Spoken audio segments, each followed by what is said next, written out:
Oke, selamat datang kami di AKCB Talk. Hari ini kita akan membahas tentang cosplay. Apa itu cosplay? Ya, nanti kita ada kedatangan bintang tamu ini dia nih. Silahkan kenalin bintang tamunya namanya siapa? Mungkin biar enak saya buka aja kali ya. Pakai aja. Iya. Pakai aja, buka aja. Iya. Halo, konnichiwa minasan. Yui desu. Yoroshiku onegaishimasu. Artinya? Halo, nama saya Yui. Salam kenal semuanya. Salam kenal ya. Yui ini cosplayer juga ternyata ya? Iya. Pernah cosplay itu. apa aja nih? Kalau dari awal pertama cosplay itu pertama sih satu karakter sih ya. Satu karakter. Awalnya karakternya tuh dari Gundam Wing yang pilot Zero One yang saya suka, Hiro Yui gitu ya. Ya, jadi memang kepribadiannya saya suka, karakternya saya suka. Ya udah aja saya langsung cosplay gitu. Oh, jadi sesuai namanya juga kan di Facebook namanya Hiro Yui. Itu BTW soal namanya itu saya nggak ganti dari 7 tahun, entah 8 tahun yang lalu. Iya sih, lama. Udah lama banget. Awal pertama kali kamu mengenal cosplay, jadi gimana tuh mengenal cosplay itu mungkin? Sejarahnya saya mengenal cosplay itu awalnya kan pengunjung biasa. Ngeliat tuh event-event di Jepangan di Bandung tuh rame cosplayernya tuh keren-keren gitu kan. Nah, udah gitu saya cari tuh buat orang-orang yang jadi narasumber saya gitu atau yang saya wawancara, saya tanya-tanya gitu cosplay itu gimana, berawal dari make upnya, terus wignya, kostumnya, dan gitu kan. Tentu aja budget ya. Budget itu memang budget itu penting gitu karena pasti kan itu kan cosplay juga termasuk hobi, pasti hobi itu pasti budgetnya tuh nggak murah. Nah itu kan? Budget yang terutama yang saya tanyain berapanya gitu. Udah sih gitu aja dari awalnya. Terus dari awal-awal pertama itu saya ngelihat dan saya tuh pengen nyoba gitu. Oh jadi karakter ini dulu dan ya awal-awal ya mungkin belum kayak sekarang gitu ya, saya kayak nge-explore kayak craftingnya, udah gitu wignya cari yang bahannya seperti apa gitu ya, yang itu bertahap lah gitu kan. Ya. Contoh kan kayak wig yang bagus tuh contohnya kayak Taobao, maksudnya kayak atau Taobao kayak sebenarnya kalau soal branding wig itu tergantung sih ya, tergantung, maksudnya setiap cosplayer tuh pakai wignya tuh beda-beda. Maksudnya tuh dari lihat dari kenyamanan. Ya wig itu kan ada yang ngetat, ada yang sikapnya itu bisa terlalu kejepit ke kepala atau gimana gitu kan. Ya senyaman-nyaman aja sih kalau soal wig mah gitu. Nah, kalau misalnya kesulitan ketika menjadi cosplayer sendiri itu apa? Kesulitannya tuh? Kesulitannya apa ya? Kalau pertama nih, kalau pertama tuh kita ngalamin yang namanya kayak dijudge orang, bahkan sampai sekarang juga masih sering dijudge orang sih. Ya saya ngerasanya gitu ya, tapi nggak tahu ya. Realnya. Ya kalau misalnya cosplaynya jelek nih, kayak gitu kan. Intinya kalau berawal dari dijudge sama orang itu kita harus mikirnya tahan, sabar, dan kalau kita bisa balasnya bukan sama hujatan lagi ya, kalau kita bisa kenapa enggak gitu. Iya, antepin aja lah. Iya, biarin aja gitu. Ya intinya kalau misalkan cosplaynya pengen maju gitu ya, jangan dengerin omongan orang gitu. Ya lu stylenya begitu, stylenya pakai yang begitu. Iya, jadi maksudnya bukan jadi diri sendiri, maksudnya ya udah antepin aja gitu. Menjalani sesuai alur gitu kan. Nah itu dia, selama dia cosplaynya in karakter, terus kostumnya sesuai dan memang pembawaannya karakternya seperti itu gitu, ya udah gitu ya. Orang mau ngejudge apa lagi gitu. Iya benar sih. Terutama kan kalau yang dengar di cyberbullying yang fisik gitu ya, mungkin ya itu saya no komen lah sebenarnya. Cuman ya kalau misalkan nggak kuat juga kasihan cosplayernya juga. Ya pasti, apalagi seperti itu sih. Ya kebanyakan cyberbullying atau misalnya kayak body shaming.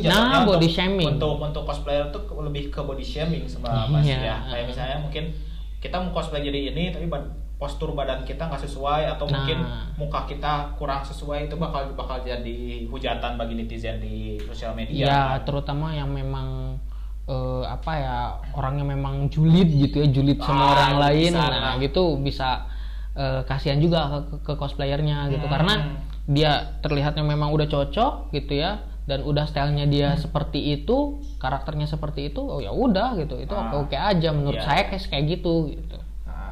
Oh jadi kan ini Yoi kan cosplayer lumayan lama ya, lama. Nggak lama sih, 2016 sih baru. 2016 ya. Iya. Nah di apa sih perjalanan waktu ini prestasi apa sih yang pernah dicapai sama?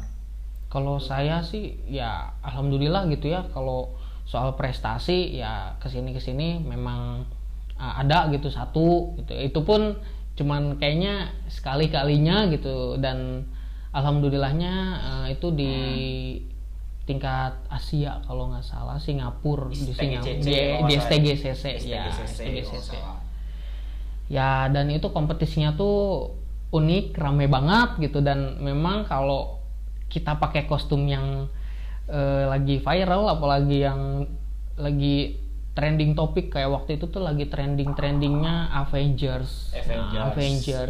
Avengersnya ngelihatnya villain ya, mungkin ya Thanos gitu. Oh iya. Ya ngelihatnya lihat di Facebook gitu. Nah dan itu tuh mereka tuh ngapresiasi orang yang cosplay itu macam-macam, dan kebanyakan ngapresiasinya pakai apa ya, wah lu tuh bagus gitu, ini keren, tingkatin lagi dong, terus ya itu semua tuh bener-bener bikin kita tuh jadi semangat gitu buat cosplay ya, gitu. Iya, kalau di sana tuh kayak gitu.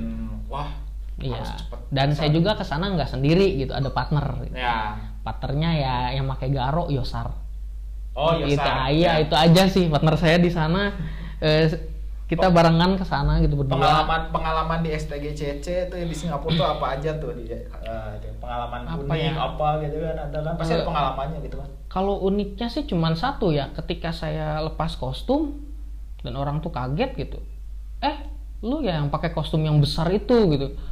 Lah, kok dia nggak ngeh gitu. Padahal dari itu saya pakai kostum dari jam 1 siang sampai dibuka itu jam 7 malam. Lama bisa lah. Iya, memang kayak gitu sih, karena tapi ada istirahatnya kan. Maksudnya nggak non-stop sampai jam 1 sampai jam 7. Iya, kalau karena gini loh, kompetisinya kan harus siap-siap dulu, prepare dulu, apa dulu gitu kan.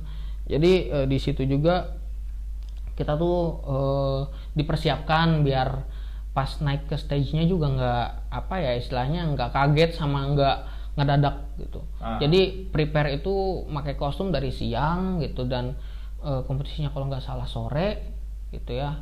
Udah gitu kita naik panggung, kostum judging dulu segala macem, udah gitu naik panggung ya udah clear. Nah setelah clear itu bukan ini lagi gitu, bukan istirahat langsung kita tuh diwawancara dulu, terus difoto dulu, udah difoto langsung kita dibawa ke MBS yang di luar gitu ya, Marina Bay Sands itu yang jadi di situ tuh khusus yang ikut lomba itu disimpan di luar, jadi foto bebas sama orang-orang situ. Iya. Jadi kayak kalau di sini mah pawainya lah, arak-arakannya dibawanya di situ. Iya, kayak gitu sih.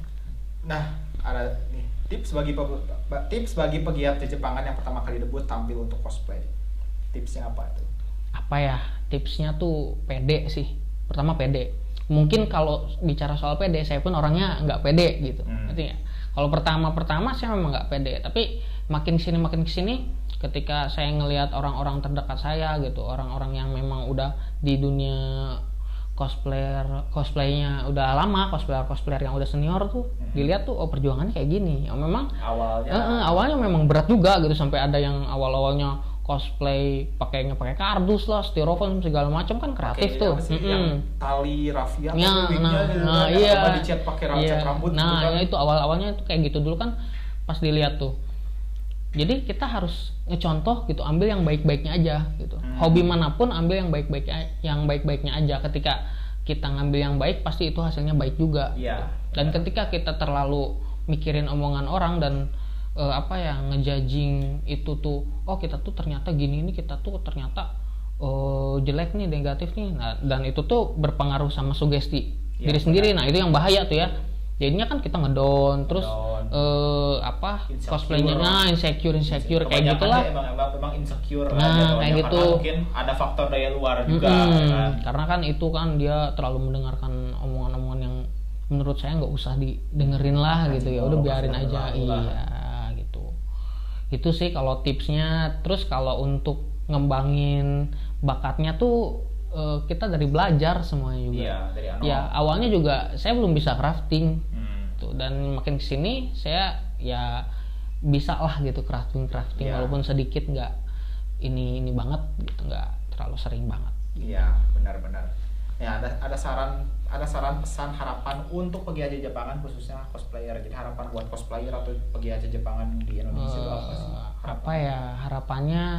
Semoga makin maju lagi ya, terus makin kesini kan istilahnya teknologi, terus media belajar tuh makin maju gitu. Nah makin kreatif lagi gitu ya. Semoga bisa bisa menunjukkan gitu dia tuh aslinya di hobi itu seperti apa. Kalau di cosplay sendiri, jadi cosplayer itu memang dia harus mendalami karakternya pelan-pelan, dan ada juga yang langsung bisa. Nah itu mungkin bakat ya. Tapi ya diharapkan bisa lah lebih kreatif lagi, lebih apa ya, kalau lihat yang bagus nih kita juga harus mikir gimana, oh itu tuh bagus, gimana sih caranya? Iya, harus dan tahu sih. Terus belajar gitu evaluasi sih. Diri iya, evaluasi diri, belajar terus sampai ketemu titik nyamannya di mana. Iya, gitu. Tapi pasti di mana titik nyaman kita nggak mungkin nyaman di situ. Nah itu kan pasti kita mau maju lagi, setiap maju lagi terus mau maju kan. Iya, seperti itu sih ya. Itu balik lagi ke orangnya sih, dia ke cosplay itu seperti apa, apakah hanya ingin have fun karena itu hobinya, atau ingin ngejar prestasi tuh kayak Kak Rangga Kancil, kayak Kak Inga gitu kan. Nah atau kayak kakak-kakak senior cosplay yang lainnya juga kan mereka juga melalui tahap yang namanya belajar. Pasti mereka juga berguru lagi sama yang iya seperti itu. Nah saran harapan buat AKJB ini apa? Harapan buat AKJB. Semoga makin sukses, makin banyak subscribernya ya. Amin. Amin. Terus kalau udah banyak subscribernya jangan lupa traktir saya. udah ada Cen. Bercanda. Ya itu sih pokoknya semakin sukses, semakin maju, semakin ini aja lah, semakin bagus aja kontennya. Amin, siap. Thank you ya kalian semua yang di belakang. Ya udah. Thank you ya. Thank you kalau udah datang, udah nyempatin waktu ya. Sorry kalau misalnya ada kita cuman segini kayak gitu kan. Sorry gini. Jadi ya cukup segitu aja. Terima kasih buat Yuy udah datang. Jangan lupa like dan subscribe channel kita, dan juga kalau misalnya ada kritik dan saran boleh komen aja. Jadi see you in the next video. Stay tune. Bye.